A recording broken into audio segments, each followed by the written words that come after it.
I'd like to welcome everybody to the House Committee on Science and Technology today. There we go. Our audio's on. Thank you. We are here to hear the Senate Bill 53 of Senator Huffstetler of the 52nd. We're going to get started here in about 1 minute. We've got 6 people online and we've got 4 here in the committee room. So stand by. We'll get started in about 60 seconds. Senator, if you want to come on up to the podium, we can get started here momentarily. Welcome.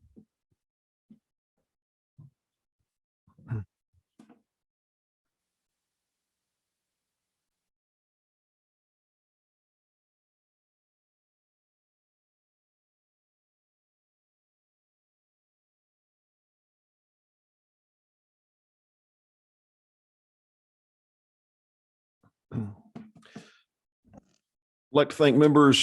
Chairman Petrie is here, so we are now able to convene our meeting. So now appreciate everybody being a part of our committee today. We do have 8 people online that have logged in. We're here to hear Senate Bill 53. The LC version that passed the Senate is what's before you today. It's LC version 364617S. I've had some conversations with the author, and with that, Chairman Huffstetler, welcome. Chairman, thanks for the committee's attention here. And I often tell people I don't really have any good ideas of my own, but I steal from other states. And worked on surprise billing for a number of years, and we finally got that taken care of. And then the marketplace facilitator that we got out timely last year. Actually, Chairman Harrell was out with the flu the first 3 days. We passed it on the 4th day, so it tells you how much I had to work both sides to get that done. But this one came from the state of Utah, and they had a bill several years ago. I believe it's been probably 4 years ago now that talked about, let's make sure that our websites meet certain standards, that they're, obviously things like visually appealing and that mobile friendly, and but also other things that says the handicapped people can use them. They have access to them. It's videos or audios or things to help different people with handicaps be able to get the information, and that they had to be the same design across the state, that they would, if you got on one website, you'd get the same experience on the next one. So you're not having to learn everybody's different website. It's been a really good success out there, I think, meeting the standards of that. And in talking with the GTA here, one thing I realized that was the definition of agencies that they deal with doesn't deal with constitutional officers. Department of Labor comes to mind as one that kind of put in a completely different system. And I know some of us were trying to be helpful in that over the last year and didn't get real far on it. But, the intent is to have the same experience for the user across all of the state of Georgia, not just some of the state of Georgia. And so that's the design of the bill, very similar to Utah. And we also, for the purposes of definition, put in there, what the definition of agency was, and we did include constitutional officers in that definition. So it's a pretty short bill, but it would give them the power. And I don't want to say that everything's wrong in the state. We've got some good designs on some of the more recent ones, I think, but we do have some issues out there, and we need to long-term make them where everybody can have compatibility with them, that they can, have a good experience when they go on there. There's not dead links. And also it's important that we have the data analytics on the back end available on all of these. I know we're now using at Department of Human Services some data that for those that are behind on child support, things like that. We've got the data in place now to actually target them a whole lot better and know where that information is. We're trying to do the same for the Department of Revenue as well. But we just need some consistency out there among all our websites and the data on the back end, and making sure that our customers that use these have a good experience on them and are able to get the information they want in a timely manner. So that's the purpose of the bill. I'm not an IT guy. I intubate COVID patients and others in the hospital setting. So that's my background right now, but, and managed to not catch it either so far. So, but that's the purpose of the bill, is trying to copy what Utah has done. Thanks, Senator. What questions do we have from committee members from the initial presentation? Chair recognizes Representative Gilligan for a question. Thank you, Mr. Chairman, and thank you, Senator, for bringing the bill. I do have a question, All right. and perhaps it's right here in line 28 when it says it's not under the legislative branch, but I was looking at the Georgia General Assembly page, and as you know, we had a huge update to that particular page. So don't know if it would fall under this, and if so, do we meet the criteria with our newly revamped Georgia General Assembly page? Do you have the answer? I to think that, there's or- some other things to meet the federal standards of being completely compliant with all of it that my guess would be that it's not there. I'm pretty sure of that fact. I was going for what we could on getting agencies in. I don't have a problem with that being included in this, though, at the same time. Well, thank you. And may I have one follow-up, sir? Okay, wonderful.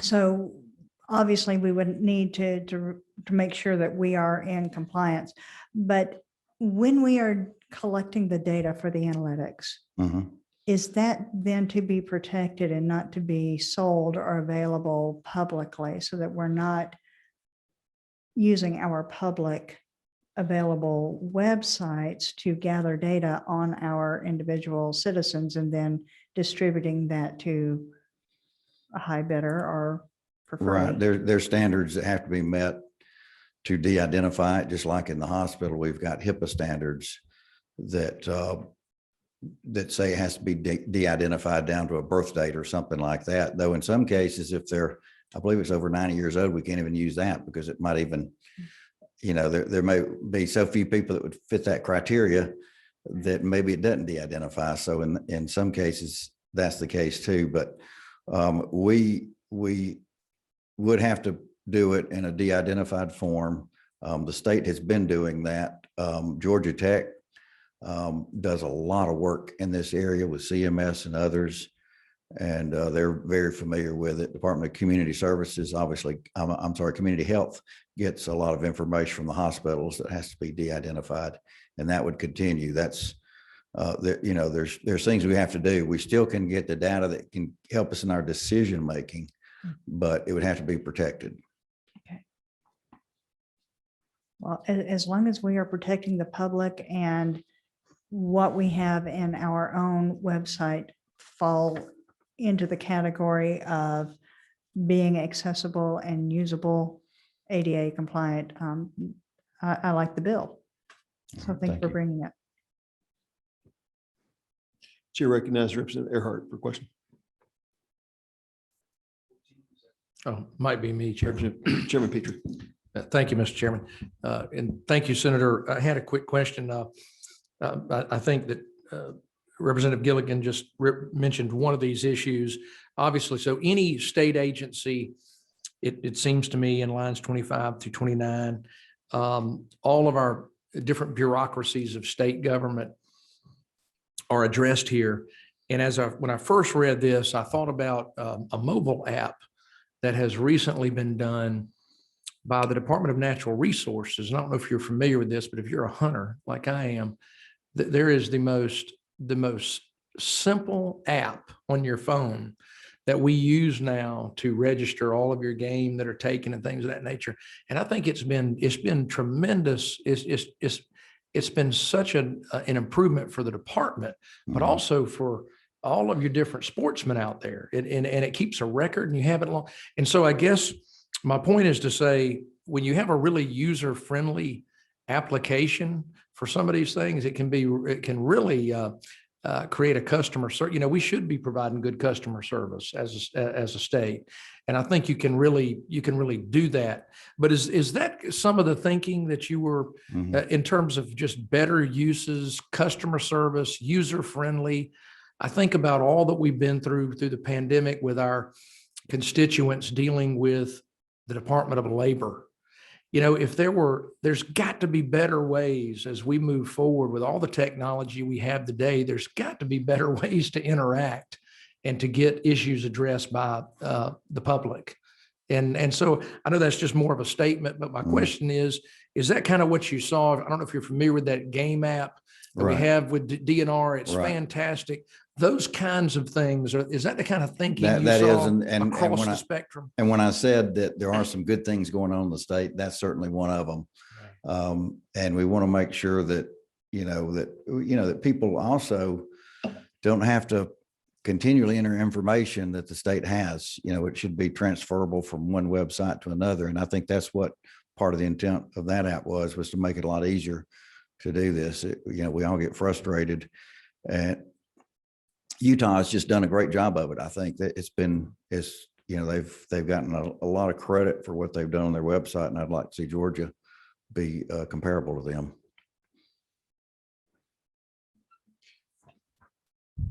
We have any questions from anybody online? I don't see any. Chair's got a couple I'll ask, and if anything pops up online, I do have one.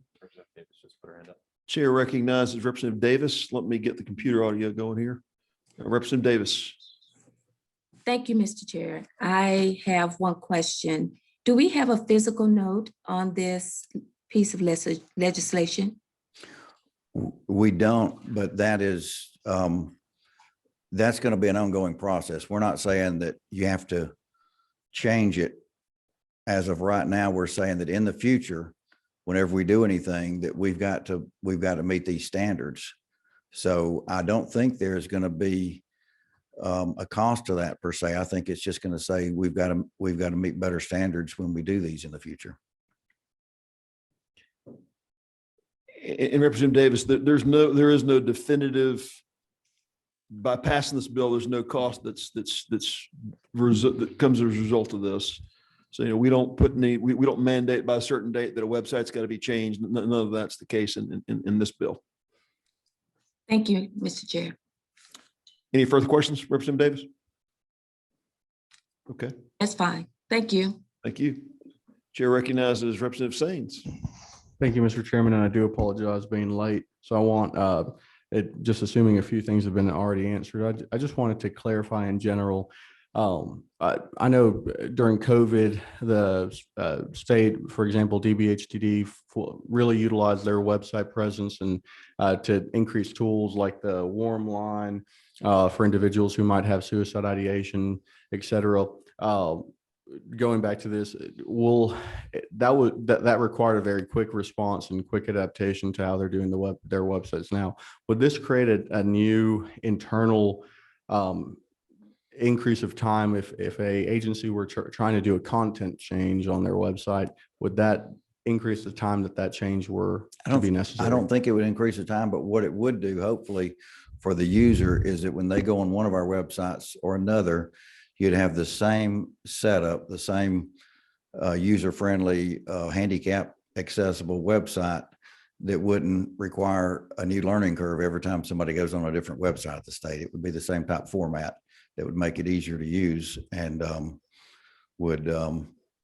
transactions would flow the same way on all of them. And we would also have the data on the back end. Instead of having all these little silos of information out there, we ultimately another goal would be to have the data on the back end that would transfer among the silos to help make better decisions. And just one clarification, if the chairman is okay with it. And that makes complete sense. I'm sure that has with data pirating and all that stuff, the more integrated, probably the more secure. But just to reemphasize, will each department have a way to directly modify content, not the structure the content's in, but the content itself for their websites? Well, they would do, I think, the same as they do now, and that would be work with GTA to make those changes. I don't see anything. I'm trying to think of what effect that would have on it. This would be more the design of the website, not necessarily the content of it. That it's got to have a certain format that people know when they go on there to get this information. It's in the same type of format.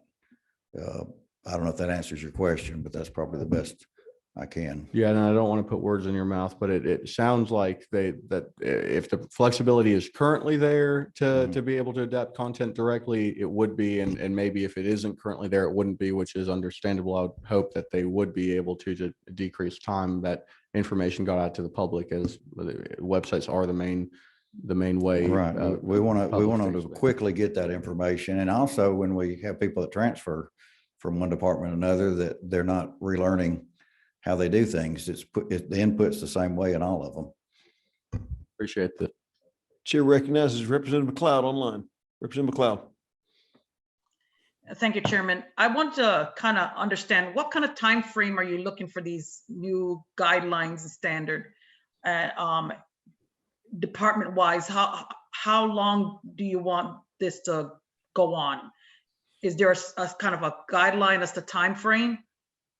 Well, we didn't put a time frame on there. And if we did, there may be the fiscal cost there to, update them all immediately. It's just really anytime we do anything with GTA in the future that we make changes, that we have a format we use that everyone can be familiar with. So it may not happen immediately, but it looks like that bill, I believe, passed in 2017.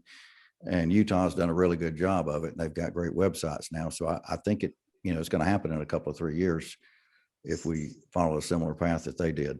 Okay, so so you're saying you want to standardize, get this format. What I'm saying is, how long are you got the Utah model? How long is it going to take for you to actually get the model here that kind of goes with Georgia? Obviously, we're a little bit different from Utah. So what kind of time frame and how long you're going to get it going to take to get the format? I think it The bill, would just probably be having the bill around just is not going to be. I mean, it's just going to be stagnant. I don't think it's effective if it's just a stagnant bill. And Senator, to the representative's question, Representative McLeod, this doesn't mandate that there be a common format. What line 17 through 19 contemplates is just that the Georgia Technology Authority, if this would pass, would be empowered to standardize. It expands their powers and authorities. It doesn't say it's got to be done by any certain date. Is that correct, Senator? Correct. And, our goal, their department, and they're going to be driven as a department more by the executive branch. But our goal is to put this in place and have them, when we come back and see them, that everything they do works towards that goal. Again, we're not Utah. I don't know if we would be quicker or slower than them, but it was passed in 2017. As of, a year ago, it looked really good, I thought. So my goal would be that. And if we have to come back with mandates, I guess we can, but I would hope that we would just simply be empowering them to going forward, begin the process anytime we make any changes to have standardization across the state. Any further questions, Representative McLeod? I'm not understanding why we need a bill for this. If this could not be done internally, with guidelines. We have operations folks. We could just basically ask them to start working on those kind of guidelines. I don't know if we need a bill for it. I appreciate the lady's questions. I got a question I think that'll go to the heart of that. But so Representative McLeod, I may recognize you in a moment if you have another question. Chair has a question for the author that kind of gets to the heart of the question, and I appreciate Representative McLeod asking it. The tension here is, as I read this and understand it, is really line 27, where you're talking about constitutional officers of the state. Some states have the Department of Labor under the governor, the Department of Education's under the governor. Florida has a lot of those agencies, which are constitutional agencies under the governor. I don't know about Utah in particular. The tension here is, and I think that the author would recognize this, is that for the Georgia Technology Authority, who works for the governor, to designate design navigation criteria as website design, that starts to get into the business of means and methods of how a constitutional officer runs their department. Is that not part of the tension that we're looking at here? Well, I think it could be part of the tension.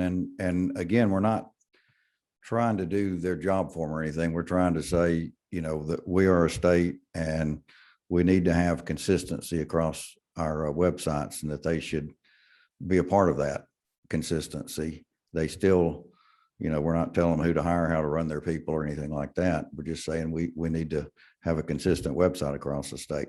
So I guess you're asking a constitutional question that I'm not sure I know the answer to, but I do appreciate the question. Because Chair raised this to the governor's office last week and had the conversation. There is a question here about to what level of specificity can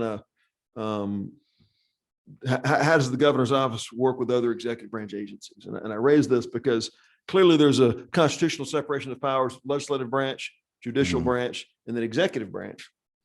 But even within the executive branch, there's the, you know, Department of Labor, Department of Insurance, governor's office. So we're within the same branch, but there's this separation and independence they get. What's the proper separation? The University System of Georgia, for example, this invokes the University System of Georgia. Should the technology authority be able to dictate to the Board of Regents website related things, given they've got certain constitutional authorities themselves? I mean, that to me is the tension. No. Mhm. I think let me put that on hold for a moment, just sort of say that parenthetically. That's what I see as the issue here to Representative McLeod's question. If something does need to be done, or if it should be the states and the legislature's desire to do it, the tension is there, I think.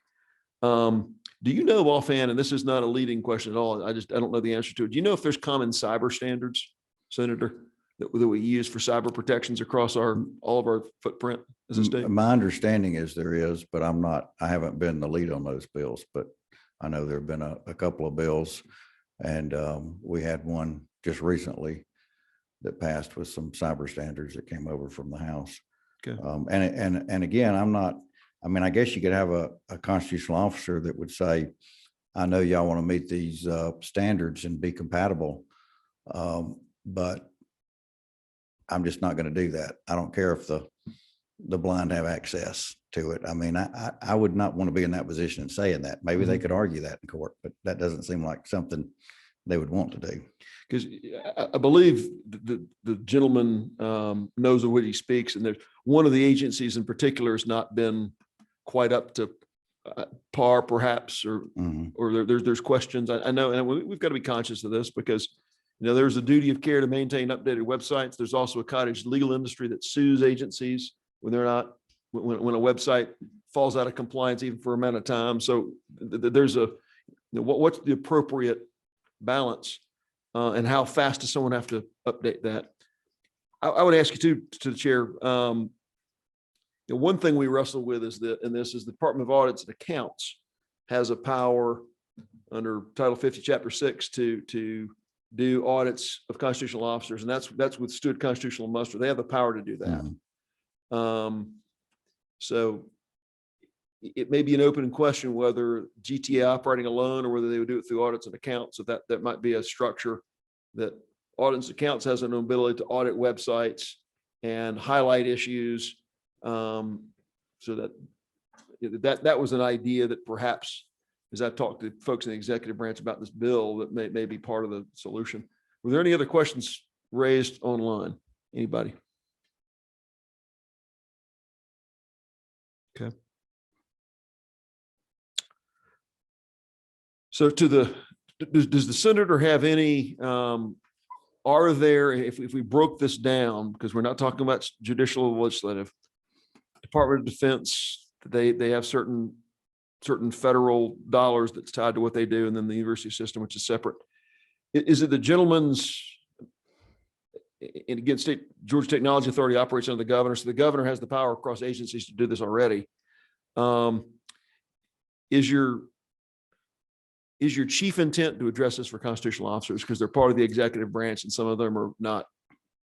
Well, I would say it's two intents. One, to do like Utah did and make all our websites consistent, user-friendly, handicapped accessible, and have the data analytics on the back end.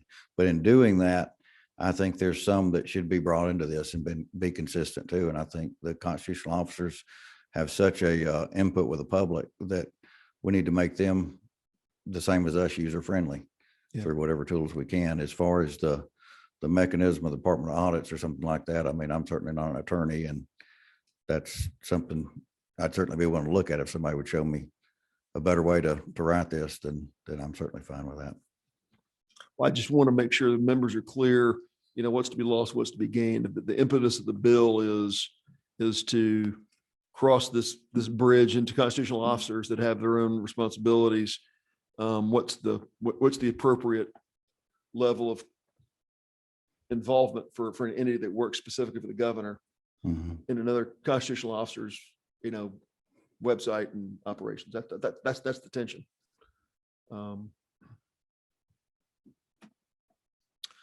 Let me ask you a question. You had raised something about the Department of Labor, not to pick one out, but in Mhm. particular, did you have any concerns raised to you about the Department of Labor during just a massive influx of unemployment claims we've all experienced with our constituents and worked through tirelessly? Was that part of it? Did you have concerns about other elements of their website standardization? How would you highlight, say Well, one or two examples for the community? That was, the bill is overreaching the whole state, making us friendly. There certainly, I thought, were problems in that. I know I had offered them my administrative assistant to come help, and it was like, well, we're not compatible with what you do. I looked at other states that had the National Guard help out and get ahead of this, and how many hundreds of thousands of claims the National Guard had done, and they didn't feel like they could be helpful either. And so part of it is, if we've got some consistency there, we can move people around to other places, and maybe they can be helpful. I think they could have been helpful anyway in some ways, but I know the efforts to offer assistance were turned down.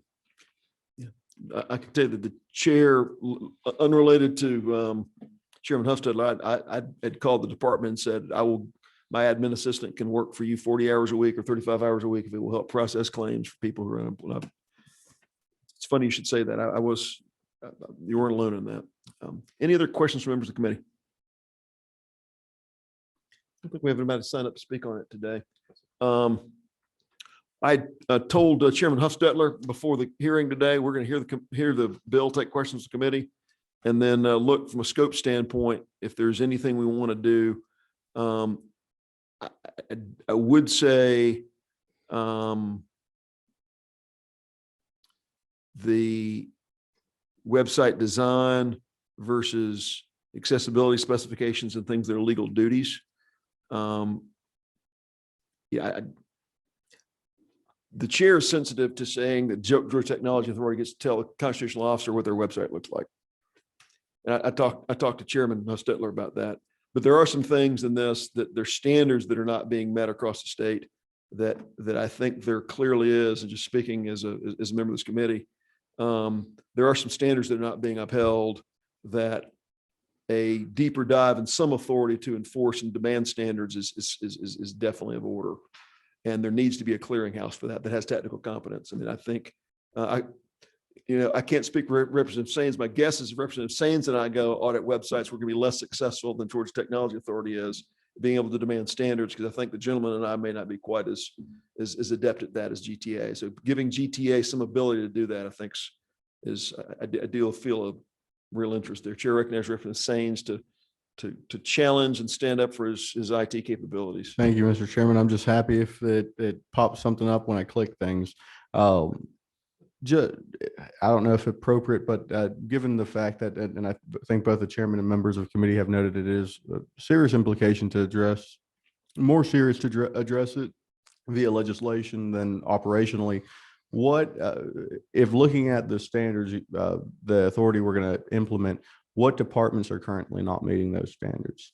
I don't know that I want to pick out certain departments and say that. I think that, some of them have made strides and some of them have. How many departments are not? You got 30 something agencies there.